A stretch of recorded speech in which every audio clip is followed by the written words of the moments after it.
Hey everybody, this is Paige Martin with Paige Martin Books and Art and the Handmade Dolls app.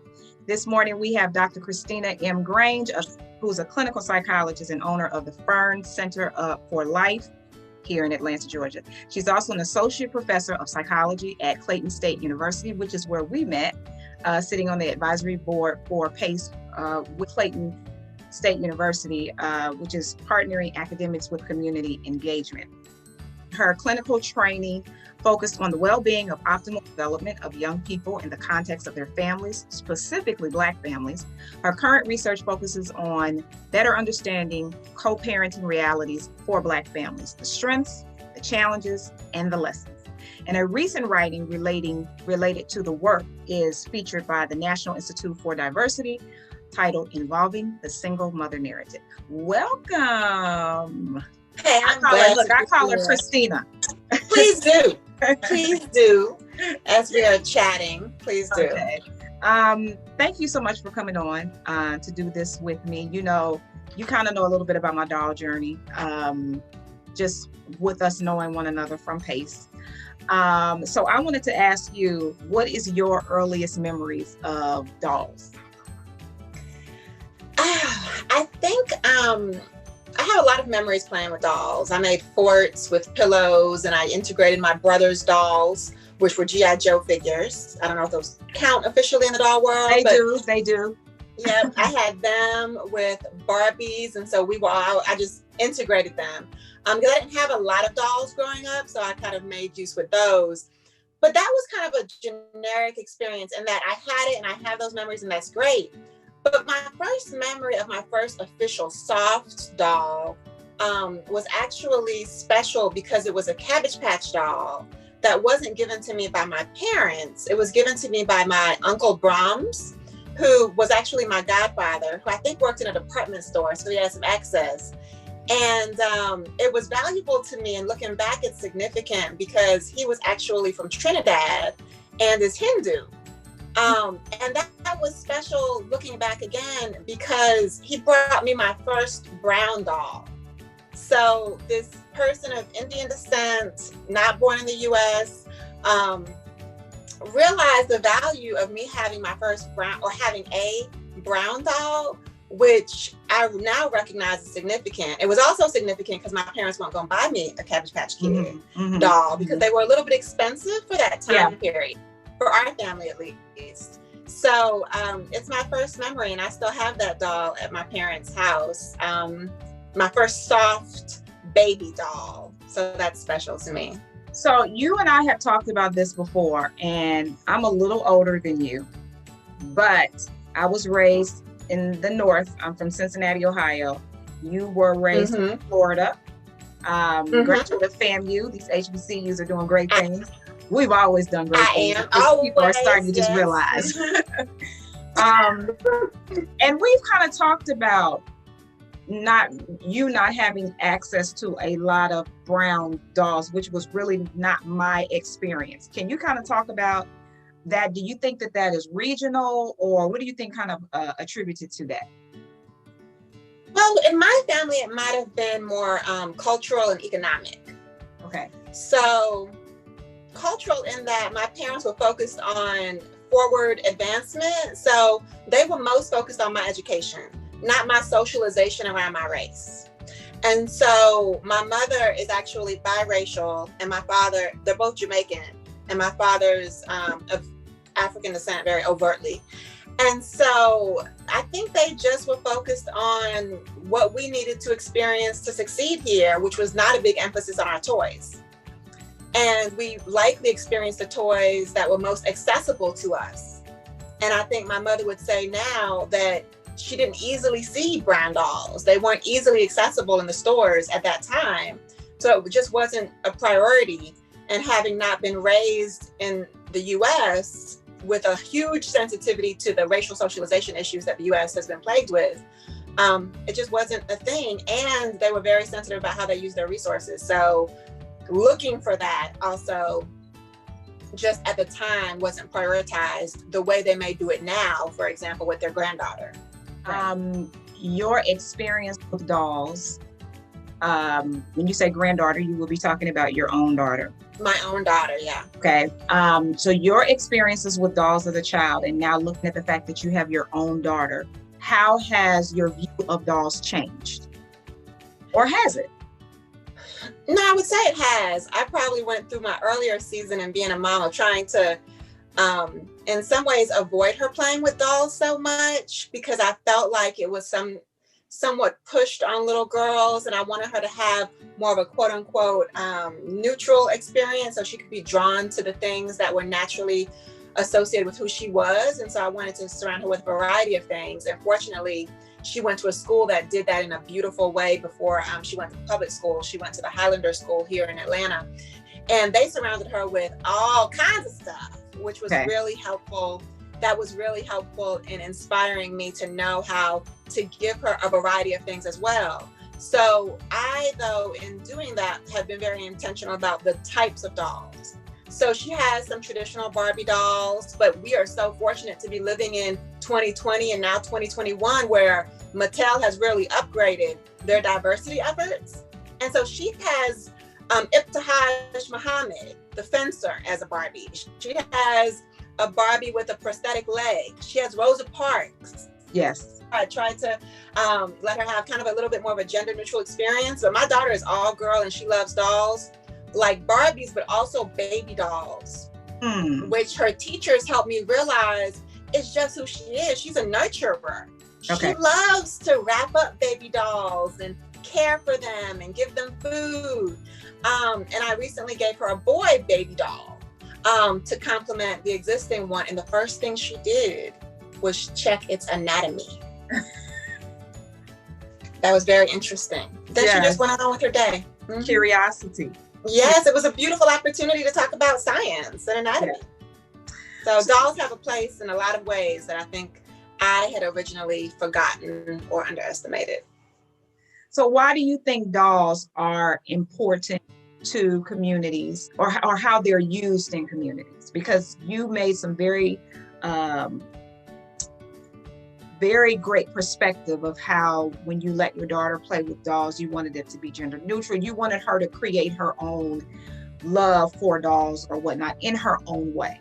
So why do you think they're important to communities, and how they're used in communities?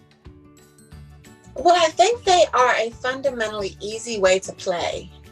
Dolls, I now appreciate more and more, can be made out of anything and can represent anything.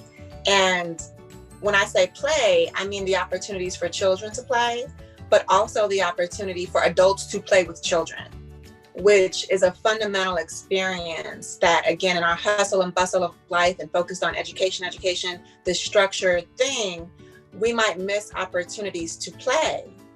And fortunately, most people, I would venture to say, have seen some form of doll and have used dolls in their own imagination. And so in using a variety of resources, including dolls and play with children, we're encouraging them to use their imagination, which is, imagination is part of science, right? That's how we're able to talk on the phone or through Zoom right now, is because of someone's imagination. So we want to cultivate that. And dolls are a very classic and universal way to do it, but it's also helpful for the adult who's playing with the doll or who's engaging in play, because it activates a part of the brain that for many of us doesn't get activated enough and can generate, again, creativity, but also stimulate us to do something different.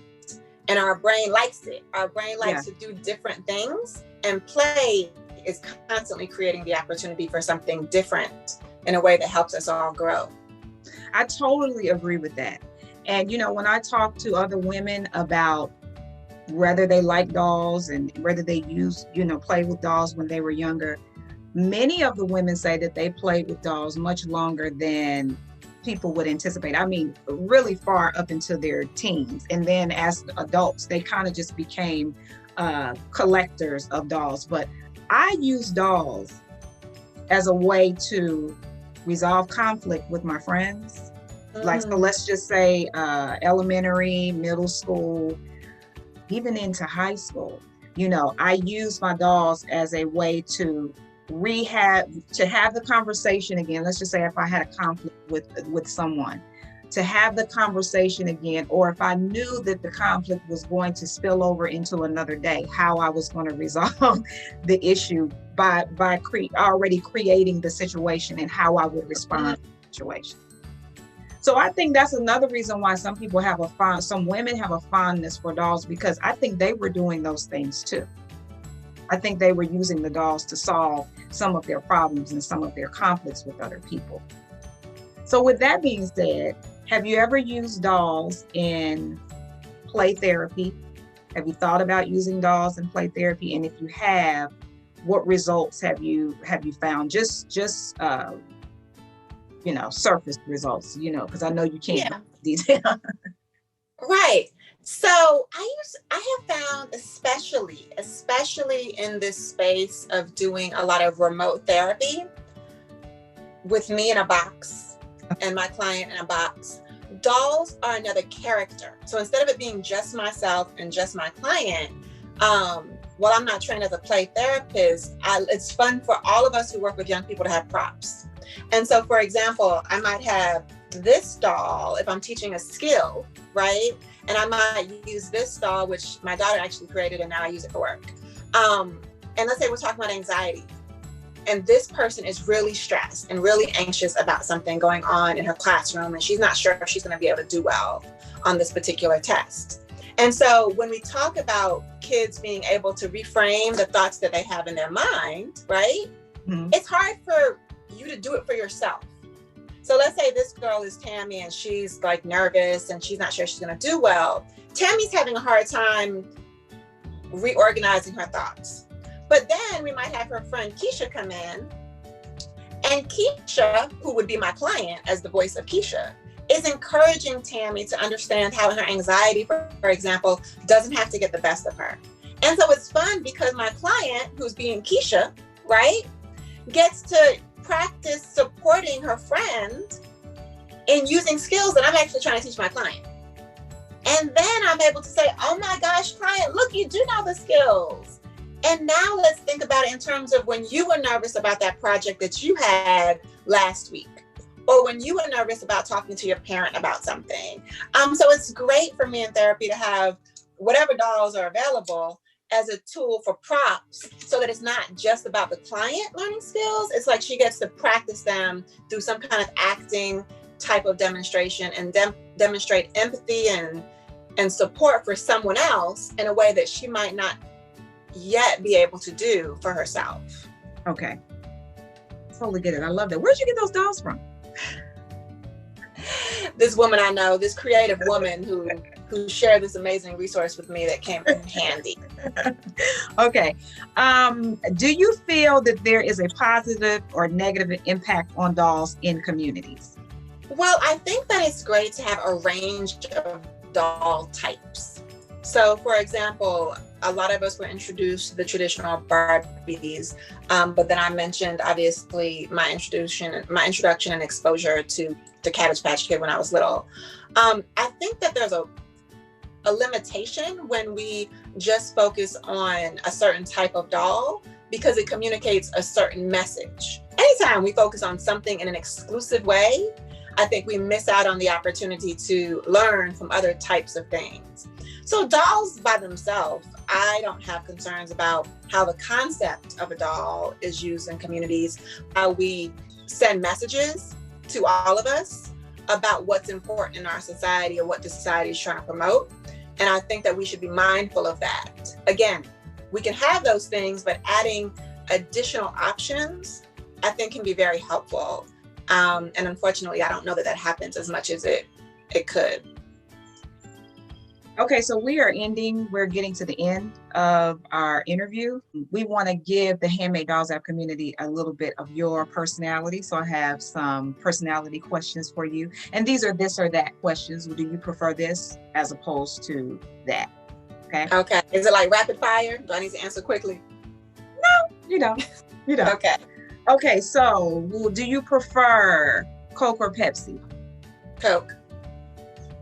Okay. Iced coffee or hot coffee? I don't drink coffee. Okay. Group sessions or one-on-one sessions? One-on-one. International vacation or vacation in the States? Right now, I'm experiencing the scarcity effect. So I'm going to go with international right now because I'm thirsty for it. Movies at home or movie at the theater? At home with all of the amenities that a theater might offer. Mm-hmm. Oceans or mountains? Oceans. Dine in or delivery? Typically dine in. Not because of COVID? That's just... Yeah, unrelated to COVID. Typically okay, unrelated to COVID. Okay. In the context of COVID, at my house. But it's nice to be able to experience a different setting. Okay, sneakers or sandals? That is a hard one for some reason. Because you're kind of athletic. I am. Athletic. So the context really matters, but I'm thinking on a nice day, I'm going to go with sandals. Okay. Seafood or plant foods? Seafood. Plants or flowers? Plants. Sunny or cold?